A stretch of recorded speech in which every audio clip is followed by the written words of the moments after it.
Y continuamos con la lección 12, reintegración al todo de la partícula espiritual, del cuarto curso avanzado, segunda parte. Pregunta: ¿en qué forma la ley demandará al ser su deuda en ese mundo superior al que va solo por necesidad de fortalecerse? Explicación: dándole oportunidad de trabajar positivamente en ese aspecto, de modo que cuando vuelva al planeta, a donde tiene pendiente esa fuerza que adquirió en servicio, le ayudará a eliminarla y a lograr la superación. Si no le diera esa oportunidad de fortalecerse antes de tener que efectuar el pago a la ley, contraería también deudas en otro planeta. El pago que le demandará la ley en ese otro planeta superior es pago en acción de bien, que siempre lo fortalecerá. Cuando vuelva al planeta inferior, la ley le demandará el pago.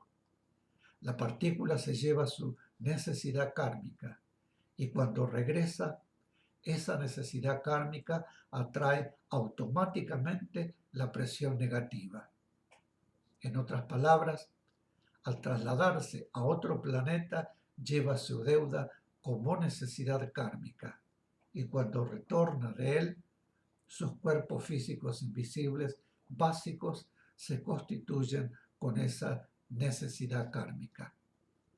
Quiere decir que esa vibración negativa que abandonó influye constituyendo el rastro correspondiente a esa necesidad kármica que ha quedado dentro de sí mismo como una deuda.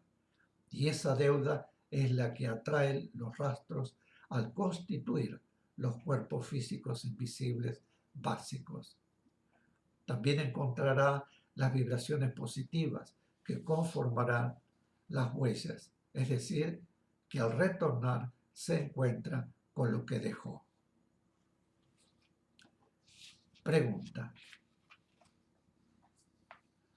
¿por qué la ley permite a seres que no vibran en amor y por lo tanto no están en condiciones para ello realizar encarnaciones, o más bien dicho, reencarnaciones de una trascendencia que puede llegar a ser mundial?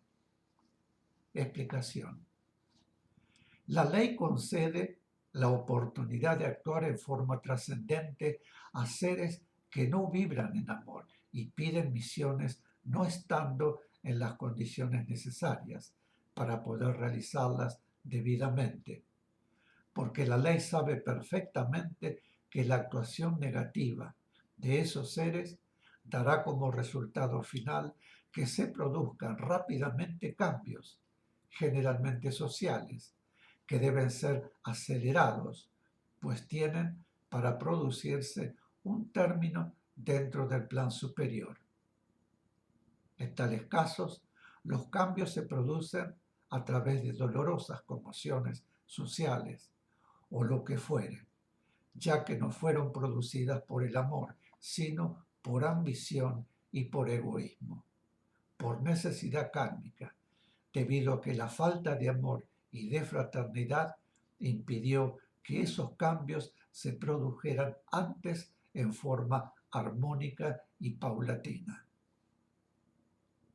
Se trata de seres de cierta evolución que en el proceso de la experiencia que su partícula espiritual está procurando, tal vez desde muchos milenios atrás, sin lograr las operaciones que la misma impone, han obtenido evolución mental, pero mantienen un gran retraso moral.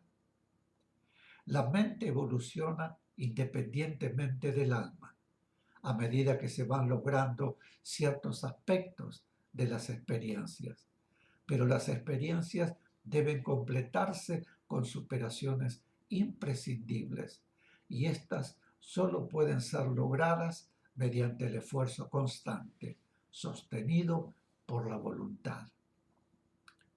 Una experiencia espiritual completa requiere superaciones en el aspecto mental y en el aspecto emocional, sensorial, logrados equilibradamente.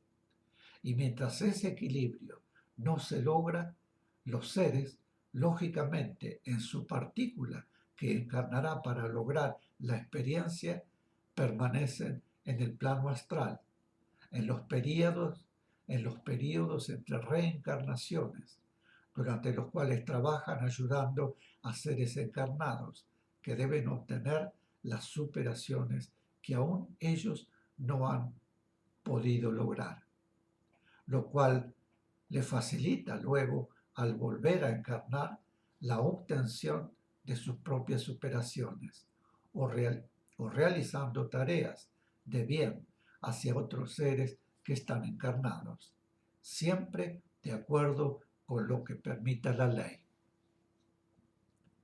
Pregunta: ¿cuál es el mecanismo a través del cual la mente y el alma humanas y la partícula espiritual obtienen la energía que requiere el trabajo que ésta debe realizar utilizando a aquello como instrumento? Explicación: a medida que necesita energía para su trabajo, la partícula espiritual la va reclamando a su todo. El trabajo reclama energía de la partícula y ésta la reclama a su todo espiritual. Cuando el todo espiritual proyecta una partícula, las vibraciones de esa partícula espiritual permanecen unidas a las vibraciones respectivas de su todo, del cual reciben la energía necesaria para actuar, comenzando por el proceso de encarnación.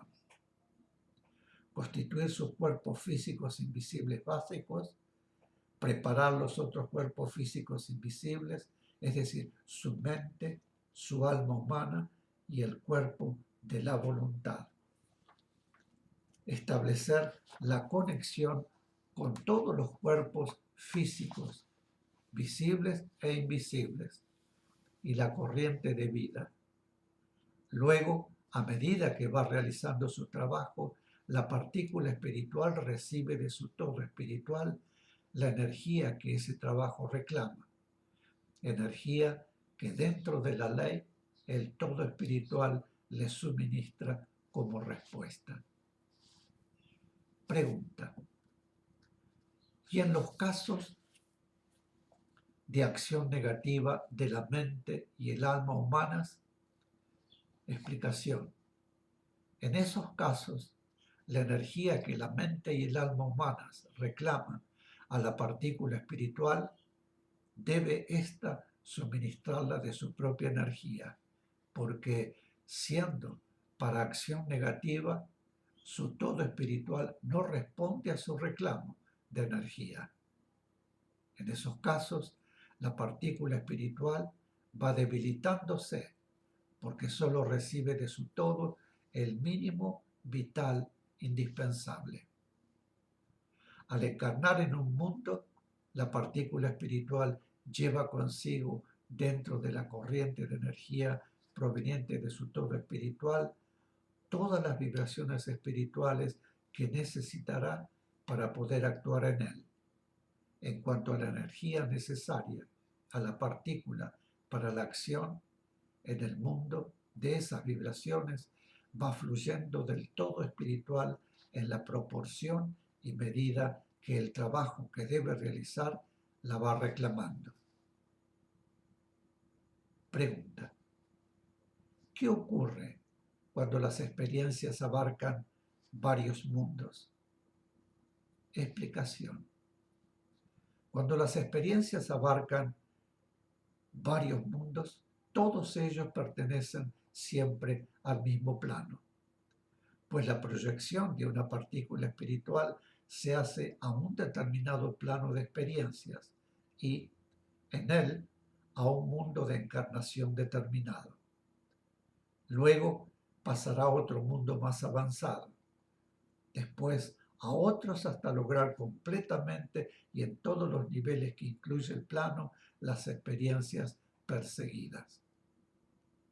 En los casos en que las experiencias incluyen varios mundos, la acción que la partícula espiritual deberá realizar en el nuevo mundo de encarnación reclama del todo espiritual las vibraciones que requerirá y la energía suplementaria para adaptar las vibraciones ya traídas al nuevo mundo en que deberá actuar. Mis queridos, vamos a hacer una pequeña pausa. Gracias. Venimos enseguida.